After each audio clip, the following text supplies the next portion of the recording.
ॐ अज्ञानतिमिरान्धस्य ज्ञानाञ्जनशलाकया चक्षुरुन्मिलितं येन तस्मै श्रीगुरवे नमः। वन्देऽहं श्रीगुरो श्रीयुतपदकमलं श्रीगुरून् वैष्णवांश्च श्रीरूपं साग्रजातं सहगण रघुनाथान्वितं तं सजीवं साद्वैतं सावधूतं परिजनसहितं कृष्णचैतन्यदेवं श्रीराधा कृष्णपादान् सहगण ललिता श्रीविशाखान्वितांश्च तमादिदेवं करुणानिधानं तमालवर्णं सुहितावतारम् अपार संसार समुद्र सेतुं भजामहे भागवत स्वरूपम्। हे देव हे दैत हे करुण भुवनैक बंधो, हे कृष्ण हे चपल हे करुणैक सिंधो, हे नाथ हे रमण हे नयनाभिराम, हा हा कदानुभवितासि पदं दृशोर्मे। श्री कृष्ण चैतन्य प्रभो नित्यानंद श्री अद्वैत गदाधर शिवसदी गौरभक्त वृंद। हरे कृष्णा कृष्णा कृष्णा हरे हरे, हरे राम राम राम हरे हरे। हरे कृष्णा। सर्वप्रथम मैं अपने गुरुपाद पद्म ओम विष्णुपाद अष्टोत्तर शत श्री श्रीमद् भक्तिवेदांत माधव गोस्वामी महाराज के चरण कमलों में अनंत कोटि दंडवत प्रणाम ज्ञापन करता हूं।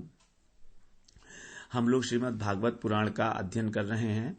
प्रथम स्कंद में हमारा 7वां अध्याय चल रहा है, इसका तृतीय प्रकरण, जिसके अंदर शुकदेव और परीक्षित जी का उपाख्यान है। तो यहाँ पर सूत जी शौनक ऋषि को बता रहे हैं, क्योंकि शौनक ऋषि ने उनसे प्रश्न पूछा था कि परीक्षित जी के विषय में आप हमें बताइए, उनके जन्म और कर्म का क्या रहस्य है।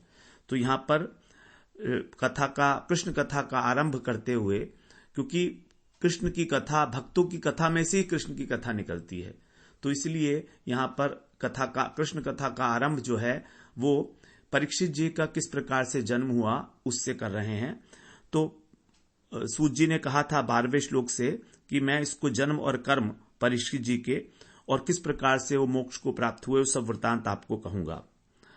तो इसी संबंध में उन्होंने बताया कि किस प्रकार जब अश्वत्थामा ने ब्रह्मास्त्र चलाया महाभारत के अंदर, तो अश्वत्थामा जो द्रोणाचार्य के पुत्र थे ये नहीं जानते थे कि ब्रह्मास्त्र को लौटाया कैसे जाएगा, लेकिन उन्होंने अर्जुन से अपनी रक्षा करने के लिए और ब्रह्मास्त्र चला दिया, क्योंकि अश्वत्थामा ने 5 पुत्रों की हत्या कर दी थी, 5 पांडव पुत्रों की।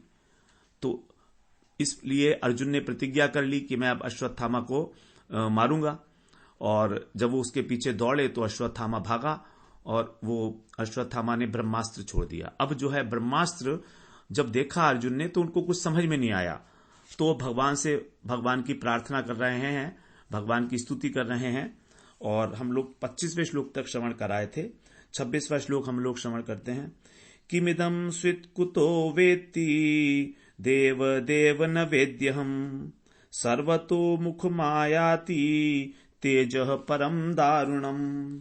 किम इदम, किम माने क्या, इदम माने यह क्या है। हे देव देव अथा देवताओं के भी देव, अत्यंत परम दारुण, जो परम दारुण है, दारुण का मतलब भयानक, जो परम भयानक है, जिसका तेज ऐसा, सर्वतोमुखम माने सब ओर से, आयाति माने आ रहा है। तो किम इदम यह क्या है, स्वित माने तो यह क्या है, कुतः वायति कहां से आ रहा है, अहम न वेदमी मैं इसको नहीं जानता हूं। अर्जुन जो है उस ब्रह्मास्त्र का तेज देखकर असमंजस में पड़ गए, आश्चर्य में कि है क्या, कहां से आ रहा है, चारों तरफ जो है इसका तेज फैला हुआ है और मुझको मारने के लिए चला आ रहा है, ये क्या चीज है। देव देव भगवान की स्तुति कर रहे हैं, हे देवाधिदेव, देवताओं के भी देव भगवान। अब भगवान बोल रहे हैं।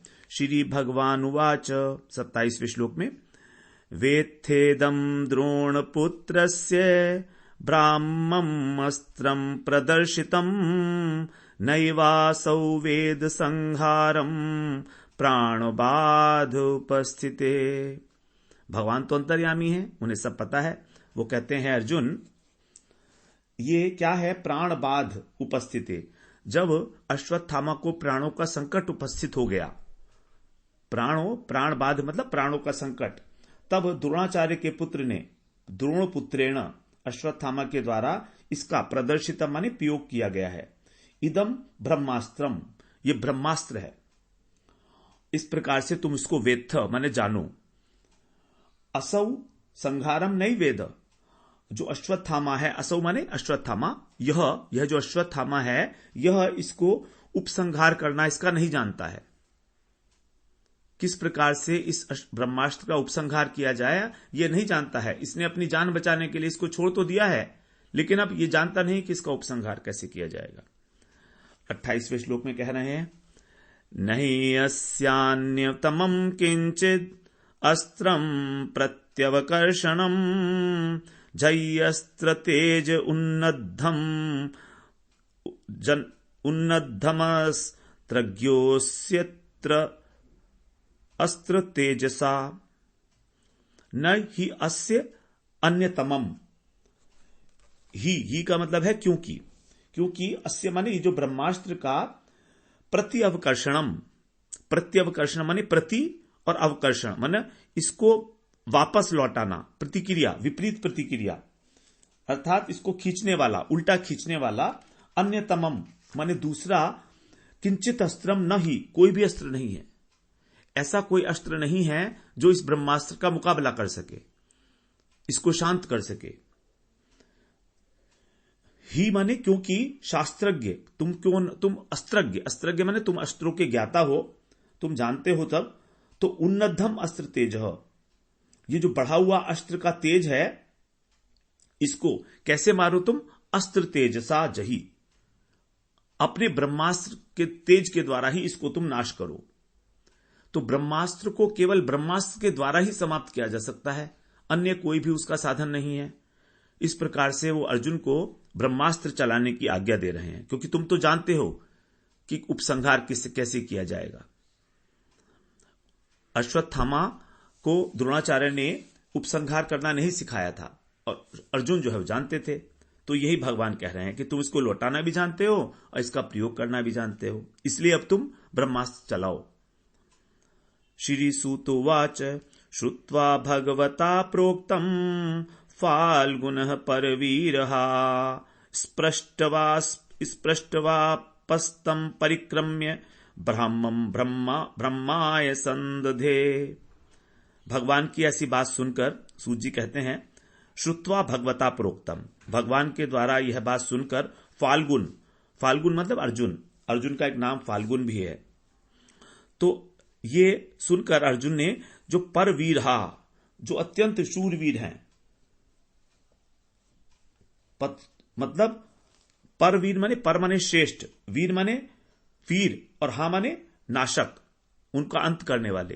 तो जो शत्रु पक्ष के वीरों का नाश करने वाले हैं, यहां पर का अर्थ है शत्रु, परवीर का मतलब शत्रु के वीर, इन शत्रुओं का जो नाश करने वाले हैं, ऐसे अर्जुन ने अपह का अर्थ होता है जल, तो जल से उन्होंने स्पृष्टवा माने आचमन करके उनकी तम परिक्रम्य, तम कौन? भगवान कृष्ण।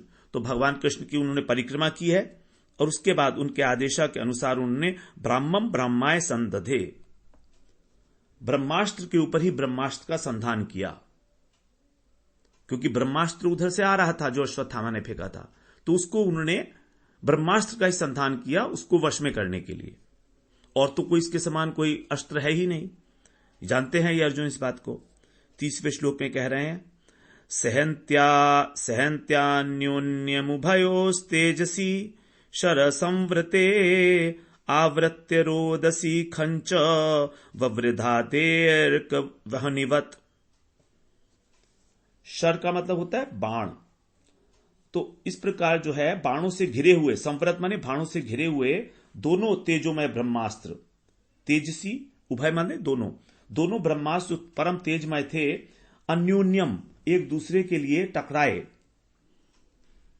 और वो फिर सभी दिशाओं को और आकाश को घेर कर, दिशा मतलब रोधसी, दिशाओं को और खम माने आकाश, आकाश को आवृत करके और सूर्य की और वहनी माने अग्नि, सूर्य और अग्नि की भांति आगे बढ़ने लगे। वव्रधाते, अब दो ब्रह्मास्त्र हो गए आकाश के अंदर, तो ये दोनों ब्रह्मास्त्र जो हैं आकाश में बढ़ने लगे।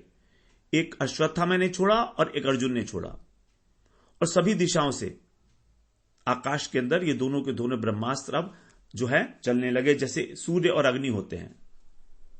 इतना तेज था इनका, इसलिए सूर्य और अग्नि से इसको कंपेयर किया गया। सभी दिशाओं को आवृत करके, आच्छन्न करके, मतलब आकाश में केवल अग्नि ही अग्नि दिखाई दे रही थी और कुछ था ही नहीं।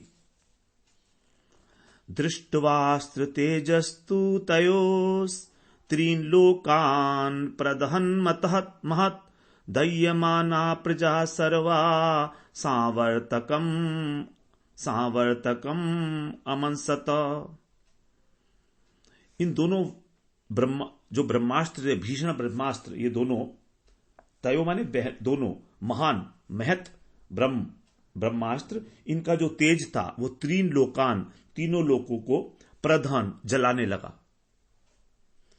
जो इतने विशाल ब्रह्मास्त्र थे महत, ये इनका तेज तीनों लोकों को जलाने लगा। और ऐसा देखकर,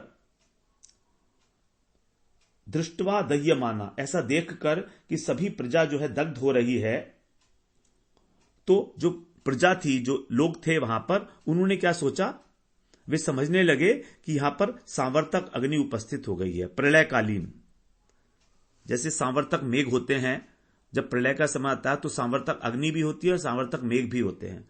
तो यहां पर अग्नि के लिए सोचने लगे। अमंसत, अमंसत का मतलब सोचने लगे।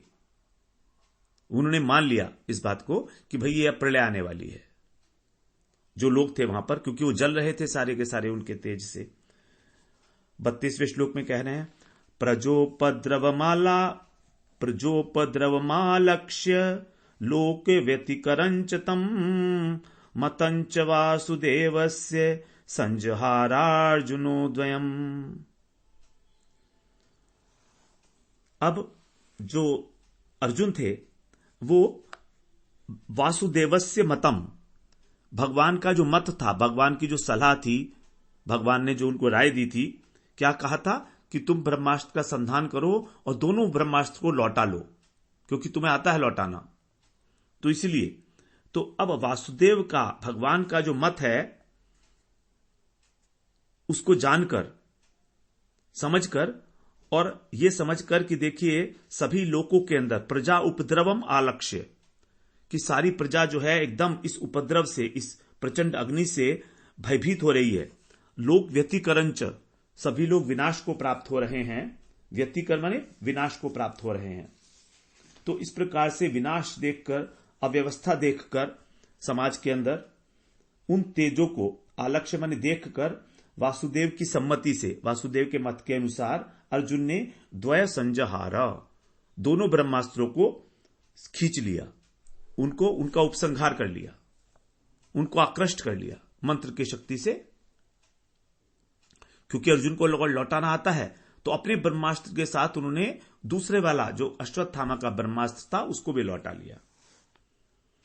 33वें श्लोक में कह रहे हैं, तत् आसाद्य तरसा दारुणम गौतमी सुतम बबंधामर्ष ताम्राक्ष पशुम रश्नया यथा। अर्जुन की क्या पोजीशन थी यहां पर यह बता रहे हैं।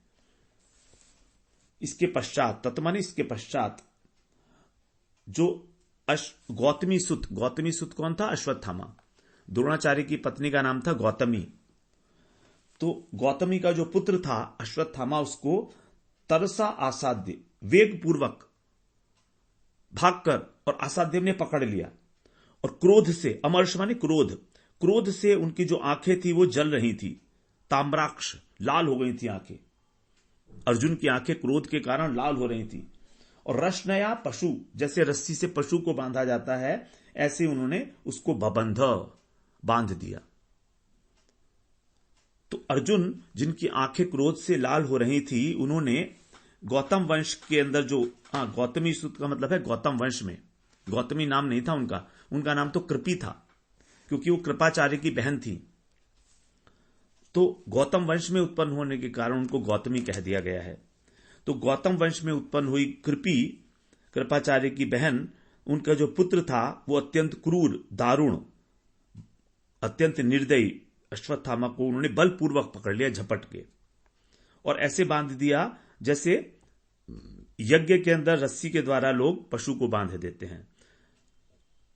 पशुम रश्नया यथा, रश्नया माने रस्सी। शिबिराय निनीशंतम रज्वा बद्ध्वा रिपुम बलात् प्राहार्जुनम प्रकुपितो भगवानम बुजेक्षण।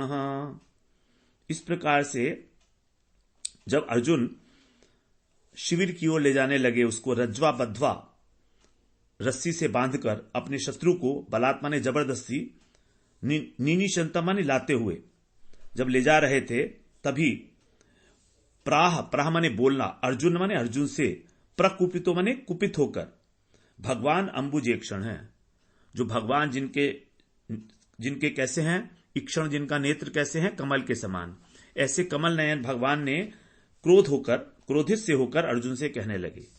प्रकुपितो, भगवान ने अर्जुन से कहा अत्यंत क्रुद्ध होकर। कमल नोचन कृष्ण ने जब अर्जुन ले जा रहे थे बांधकर, उस समय श्री भगवान उवाच मैनम पार्थारहसि त्रातुम ब्रह्म बंधुमिमं जहि यो असौ अनागसः सुप्तान अन्वधीत निशि बालकान। मैनम, मां प्लस एनम, मैनम, मां माने नहीं, एनम माने इसको। हे पार्थ, अर्जुन, अरहसी माने उचित, मां माने नहीं है। तो हे पार्थ, यह जो व्यक्ति है, ये एनम माने यह, अर्थात अश्वत्थामा, इसको बचाना, त्रातुम माने इसकी रक्षा करना उचित नहीं है, योग्य नहीं है तुम्हारे। त्रातुम माने मुक्त करना, इसका परित्राण करना तुम्हारे लिए योग्य नहीं है, क्योंकि ये कौन है? ब्रह्म बंधु इमम जही, ये ब्रह्म बंधु है। ब्रह्म बंधु का मतलब जो ब्राह्मण नहीं है, अधम ब्राह्मण है। ब्राह्मण होकर भी जो ब्राह्मण के कर्तव्यों का पालन नहीं करता वो, क्योंकि ब्राह्मण तो कभी हत्या नहीं करते हैं, इस प्रकार की निर्दयी हत्या करना। तो ये जो है ब्राह्मण है, इसको जही माने मार दो, भगवान ये कह रहे हैं। क्यों मार दो इसको? क्योंकि इसने यो असौ अनागसः, इसने, अनागस का मतलब है निरपराध, इसने अपराध, सुप्तान माने सोते हुए, बालकान बालकों को, निशी अवधीत रात में मारा था, रात्र में मदवध कर दिया था, उनकी गर्दन काट ली थी सोते हुए। पांडव के पुत्र 5 पांडव सो रहे थे, तो अश्वत्थामा ने उनको पांडव समझा और उनके सिर काट लिए थे। तो ये आतताई है, ब्रह्म बंधु है, निर्दयी है, सोते हुए बच्चों के इसने सर काटे हैं, इसलिए तुम इसको छोड़ना तुम्हारे लिए उचित नहीं है, भगवान ये कह रहे हैं। 36वें श्लोक में कह रहे हैं, मत्तम प्रमत्तमुन्मत्तम सुप्तम बालम स्त्रियम जड़म प्रपन्नम विरथम भीतम निरुपम हंति धर्मवित्।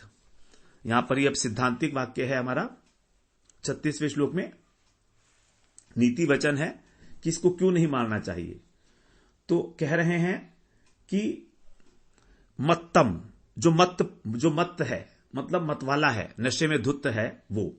प्रमत्त का मतलब है जो प्रमादी है, असावधान है, किसी प्रमादवश समस्या में पड़ा है, कोई परेशानी है उसको। उन्मत्त का मतलब है जो पागल है, असंतुलित, जिसका माइंड असंतुलित है। तो असावधान व्यक्ति को, मतवाले व्यक्ति को, और उन्मत्त व्यक्ति को, जो पागल व्यक्ति हो। चौथा, सोते हुए को, सुप्तम। फिर बालम, बालक को, स्त्रियम, स्त्री को, जड़म माने मूर्ख को, प्रपन्नम माने जो शरणागत है, विरथम माने जो रथ से हीन हो गया है, जिसका रथ जो है छूट गया है, टूट गया है। और जो भीतम माने जो भयभीत है। तो इस प्रकार से 3, 3, 6, 7, 8, 9, 10 प्रकार के लोगों को, शत्रु को, चाहे वो शत्रु ही हो तो भी धर्मवित न हंती, जो धर्मज्ञ लोग हैं वो उसको नहीं मारते। 10 लोगों को बताया, जो मतवाला है, जो प्रमादी है अथवा असावधान है, जो पागल है, सोया हुआ है, बच्चा है, स्त्री है, जड़ है अर्थात मूर्ख है। मूर्ख की बात का बुरा नहीं मानना चाहिए, क्योंकि यदि बुरा मारोगे उसको तो हमारी ही निंदा होगी कि भाई वो तो मूर्ख था, तुम तो समझदार थे, तुमको इतनी अकल नहीं थी। और जो आपके शरणागत है, प्रपन्न है, और जिसका रथ टूट गया है, रथ युद्ध के अंदर, और जो डर से कांप रहा हो, इन व्यक्तियों को कभी नहीं मारना चाहिए, चाहे वो शत्रु ही को ना हो। तो धर्मज्ञ जो लोग हैं, धर्मवेत्ता लोग, इस प्रकार के लोगों को नहीं मारते हैं। और यहां पर तो देखिए दोनों जो हैं बच्चे भी हैं और सोए हुए भी थे। ये तो बच्चे हैं और सोए हुए थे। 37वें श्लोक में कह रहे हैं कि किन्हें मारना चाहिए, आगे बता रहे हैं। ये दोनों श्लोक इंपॉर्टेंट है। स्वप्राणान यह पर प्राणी प्रपुष्णात्य घृण खलः तद्वधस्तस्य ही श्रेयो यद्दोषाद् यद् पुमान। 37वें श्लोक में कह रहे हैं कि जो यह माने जो अधृण, जो क्रूर है, खल का मतलब जो दुष्ट है, दुष्ट का मतलब जो, और स्वप्राणान परह प्राणई, जो अपने प्राणों को दूसरे के प्राण लेकर प्रपुष्णाति, पोषण करता है, मतलब जो दूसरे को मारकर अपनी जीविका अर्जन करता है, ऐसे व्यक्ति को। तो जो क्रूर है, जो दुष्ट है, जो अपने प्राणों को दूसरे के प्राण लेकर पोषित करता है, तत् माने उसको, वध तस्य श्रेय है, उसको मार देना उसी के लिए कल्याणकारी है। उसका कल्याण होगा जिसको मारा जाएगा, क्योंकि यत् दोषात् पुमान अधयाति, क्योंकि इन दोषों के कारण वो नरक में जाने वाला था। अब यदि तुम उसको नहीं मारते और ये काम करता रहता तो और घनघोर नरक उसको प्राप्त होते, इसलिए उसको मारना उसी के लिए कल्याणकारी है। तो इसको दोबारा एक बार श्रवण करें। जो क्रूर है अग्रहण, और दूसरा क्रूर का मतलब निर्दयी है, जो खल है, दुष्ट है, और तीसरा जो अपने प्राणों को धारण करता है, किस लिए, अपनी जीविका को धारण करता है, किस लिए, लोगों को मार के। जो एजेंट होते हैं, किसी को पैसा लेकर जो है और लोगों को मारते फिरते हैं, और लोगों का काम करने के लिए, अपना जीवन यापन करने के लिए लोगों को मारने का काम करते हैं, ऐसे लोगों को मार देना चाहिए। क्योंकि यदि नहीं मारोगे तो उनकी और अधिक अधोगति होगी, इसलिए उनके लिए कल्याणकारी है ये। अब 38वें श्लोक में कह रहे हैं, प्रतिश्रुतंच भवता पांचालै शृण्वतो मम आहरिष्ये शिरस्तस्य यस्ते मानिनि पुत्रः। और मम शृण्वतः भवता, मेरे सुनते हुए, मैंने सुना है, भवता माने तुमने, पांचाली यानी द्रौपदी से प्रतिश्रुतम, ये प्रतिज्ञा की है, मैंने सुना है तुम्हारी प्रतिज्ञा को, भगवान कह रहे हैं। वास्तव में भगवान यहां पर जो है परीक्षा ले रहे हैं, ये आदेश नहीं है अर्जुन को, ये परीक्षा है। परीक्षा की घोषणा नहीं कर रहे हैं वो अर्जुन से कि मैं तेरी परीक्षा ले रहा हूं। जैसे हमारे गुरु हैं, भगवान हैं, वो रास्ते रास्ते में चलते चलते ही हमारी परीक्षा टेस्ट कर लेते हैं, कुछ शब्द बोलकर हमको, कभी कहीं भी और कैसे भी, ये कहकर कि इसको मार दो, वो परीक्षा ले रहे हैं भगवान। तो शृण्वतो मम, मेरे सुनते हुए तुमने द्रौपदी से ये प्रतिज्ञा की थी, प्रतिश्रुतम, कि हे मानिनी, जो तुम्हारे पुत्रों को मारेगा, पुत्रहा, जो तुम्हारे पुत्र को मारा है, मैं उसका सिर काटकर, तस्य शिरः आहरिष्ये, मैं उसका सर काटकर तुम्हारे सामने लाऊंगा। ये तुमने प्रतिज्ञा की थी, मैंने सुना था इस प्रतिज्ञा को। 39 श्लोक में कह रहे हैं, तदसौ बध्यताम पाप आततायात्म बंधुहा भर्तुष्य विप्रियम वीर कृतवान कुलपांसनः। हे वीर, हे अर्जुन, 39 श्लोक है ये वाला। तत् माने इसलिए, अब असौ माने इस पापी को, पाप माने पापी को, ये जो आतताई भी है, आतताई और क्या है, आत्मबंधुहा, अपने संबंधियों को मारने वाला है। आत्म माने अपने संबंधी, आत्मबंधु माने अपने संबंधी, अपने बंधु, हा माने मारना। तो जो ये पापी है, नंबर 2 आतताई है, नंबर 3 अपने ही संबंधियों को मारने वाला है, वध्यताम, इसको तुम वध्यताम मार दो। और ये क्या है, कुल पांसना, कुल के लिए अत्यंत, कुल को ये कुलंगार है, कुल के लिए भी कलंक के रूप में है ये अश्वत्थामा, क्योंकि इसने ऐसा घृणित कार्य किया है। विप्रियम, विप्रियम माने घृणित कार्य किया है। कैसा घृणित कार्य है, भर्तु माने स्वामी, तो अपने स्वामी दुर्योधन को भी इसने दुख पहुंचाया है इनको मारकर। ये तो अत्यंत घृणित कार्य है ना। चलो कम से कम अगर मारता और इसका स्वामी खुश हो जाता तो हम मानते कि ठीक है भाई, इसने अपने स्वामी के लिए मारा उनको, लेकिन यहां तो उसका स्वामी दुर्योधन भी उससे प्रसन्न नहीं है, दुखी है, मर गया वो जब उसने उसको बात सुनाई। तो इसलिए तुम इसको मार ही डालो, वध्यताम, इसको मार डालो। अब सूत जी कह रहे हैं, श्री सूत उवाच एवं परीक्षता धर्मम पार्थ कृष्णेन चोदितः नैच्छद्धन्तुम गुरुसुतम यद्यप्यात्महनम महान। एवं मन इस प्रकार, कृष्णेन माने कृष्ण के द्वारा, धर्मम परीक्षता, धर्म की परीक्षा लेते हुए और अर्जुन को प्रेरित करते हुए, चोदित माने प्रेरित करने के लिए, वध के लिए प्रेरित कर रहे हैं ना अब अर्जुन को। तो इस प्रकार उन्होंने धर्म की परीक्षा ली है, अर्जुन को युद्ध, उसको मारने के लिए प्रेरित करके। यद्यपि वो अपने को बहुत, यद्यपि महान, महान माने बाहर, आत्महनम माने अपने को मारने वाला अपराधी था, अपने को ही उसने, आत्महनम माने उसने कहा था अर्जुन ने कि मैं हत्यारा हूं, हत्या करूंगा उसकी, मारूंगा मैं। यद्यपि महात्मा अर्जुन ने अपने महत्व के लिए पुत्र का हत्यारा होने पर भी आत्महनम, गुरु पुत्र का वध करने की इच्छा नहीं की। न इच्छत हंतुम, न इच्छत हंतुम, उन्होंने गुरु पुत्र को, अश्वत्थामा को मारने की इच्छा नहीं की। यद्यपि वो हत्यारा था, बहुत बड़ा हत्यारा था, तो भी अर्जुन की इच्छा नहीं हुई, इसीलिए तो उन्होंने उसको बांधा रस्सी से, वरना मार सकते थे वो अर्जुन अश्वत्थामा को वहीं उसी समय। 41वें श्लोक में कह रहे हैं, अथोपेत्य स्वशिविरम गोविंद प्रिय सारथी न्यवेदयत्तम प्रियायै शोचन्त्यायात्मजान हतान। अथ माने इसके बाद, गोविंद प्रिय सारथी, श्री कृष्ण जिसके प्रिय हैं और सारथी हैं, ऐसा अर्जुन।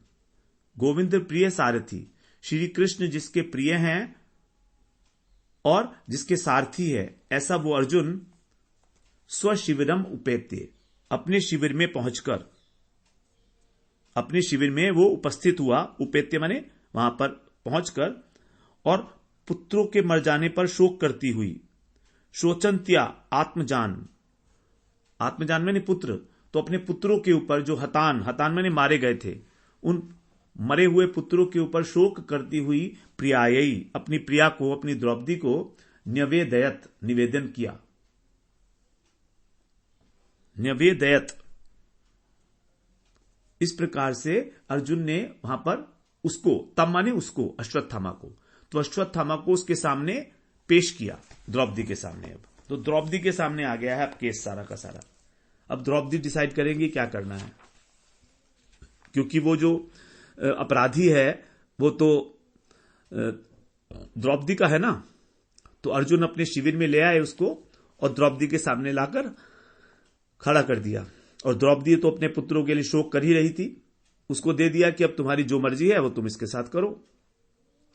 42वें श्लोक में कह रहे हैं, तथा हृतम पशुवत पाशबद्ध ममामुखम कर्म जुगुप्सितेन निरीक्ष कृष्णापकृतम गुरोसुतम वाम स्वभावा कृपया ननाम च।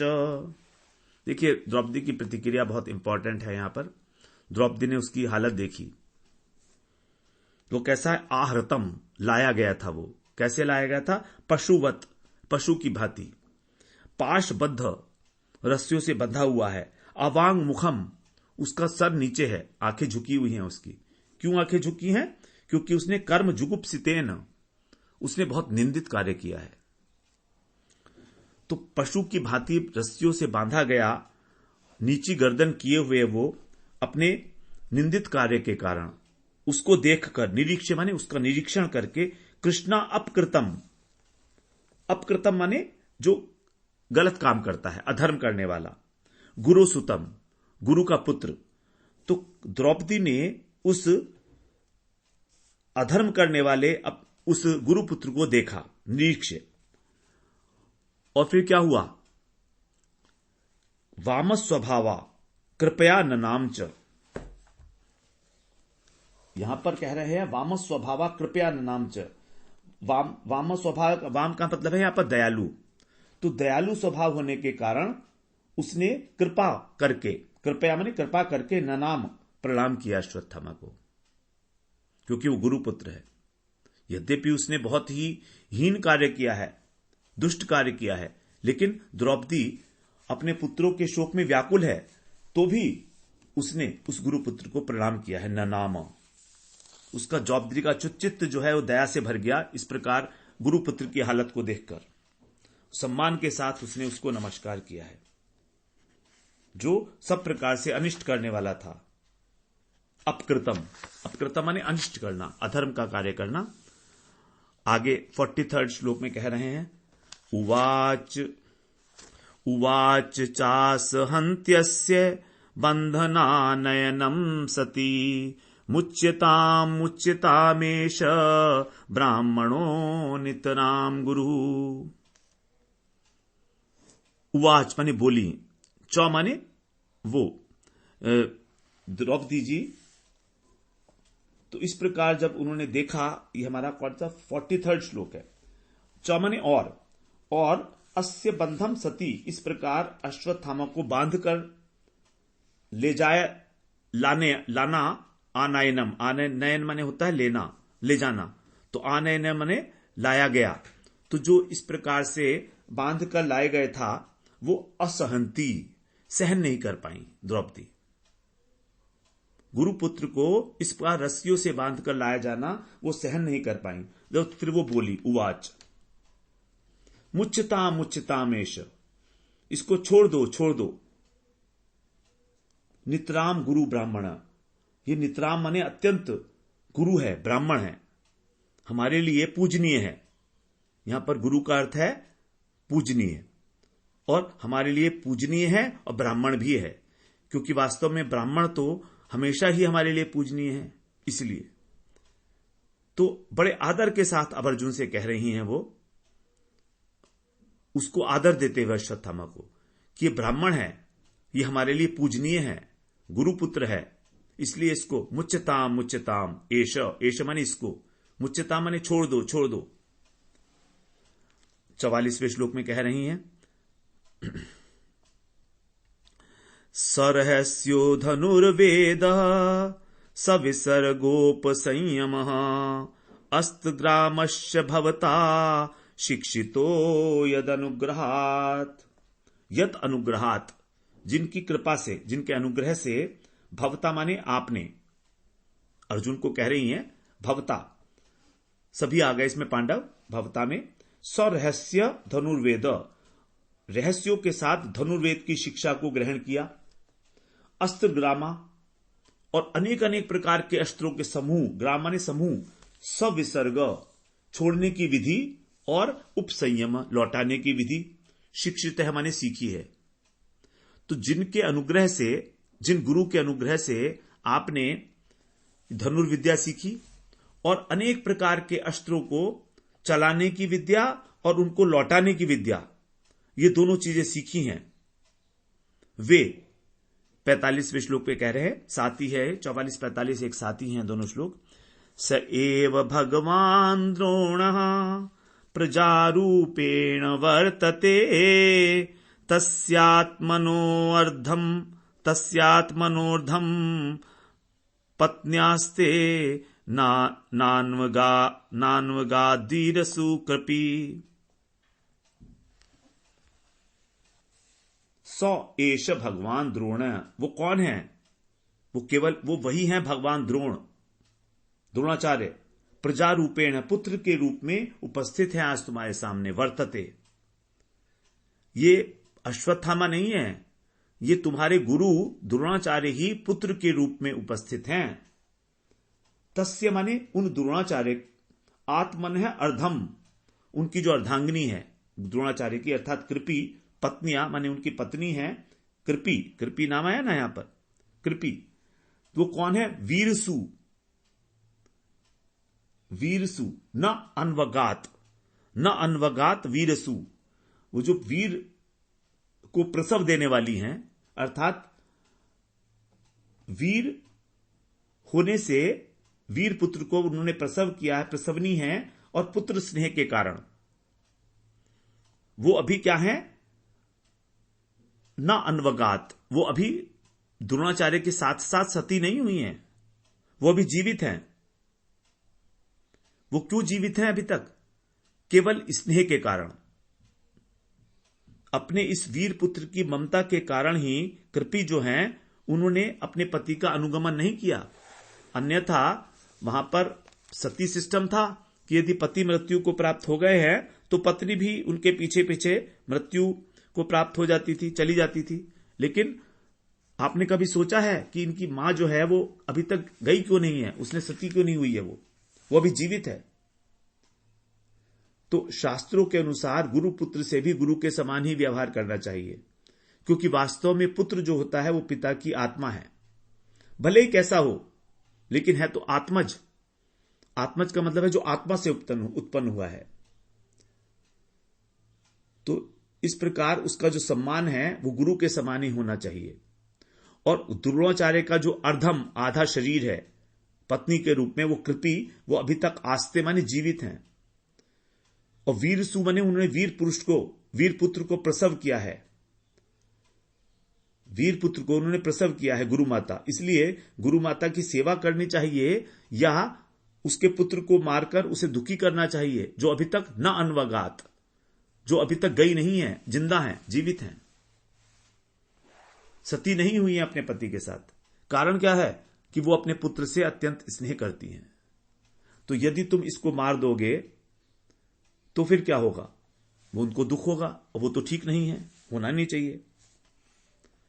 अब आगे कह रहे हैं 46वें श्लोक में, तद्धर्मज्ञ महाभाग भवद्भिर्गौरवं कुलम वृजनम नारति प्राप्तुम पूज्यम वंद्यम अभीक्षण। हे यशस्वी आर्यपुत्र धर्मज्ञ, आप धर्म के ज्ञाता हो। अर्जुन को कह रहे हैं आप महाभाग हो, आप महाभाग्यवान हो। भवत, भवत माने आप, गौरवम, और गौरव हो अपने कुल का, पांडव वंश का गौरव हो आप। इसलिए वृजनम, वृजनम माने पीड़ा, न अर्हति, अर्हति का मतलब देना, योग्य होना, तो तुम पीड़ा देने के योग्य नहीं हो। प्राप्तुम पूज्यम वंद्यम, गुरुवंश जो है उसका पूजन और वंदन करना चाहिए निरंतर। अभीक्षण है माने निरंतर, उसको दुख देना, वृजनम माने उसको पीड़ा देना आपके लिए योग्य नहीं है। ना अर्हति, आपको शोभा नहीं देता। आपको उनकी वंदना करनी चाहिए, उनका पूजन करना चाहिए। वंद्यम अभीक्षणशः, पूज्यम, पूज्य माने पूजा करना। तो आप लोगों के द्वारा, भवत भी माने बहुवचन है, सभी पांडवों के द्वारा नित्य उनकी पूजा करनी चाहिए और वंदना करनी चाहिए, क्योंकि आप गौरव हो अपने वंश का, पांडव वंश का।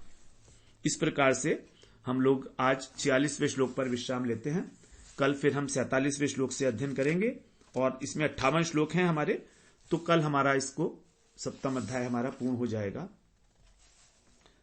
वांछा कल्पतरुभ्यश्च कृपा सिंधुभ्य एव च पतितानां पावनेभ्यो वैष्णवेभ्यो नमो नमः।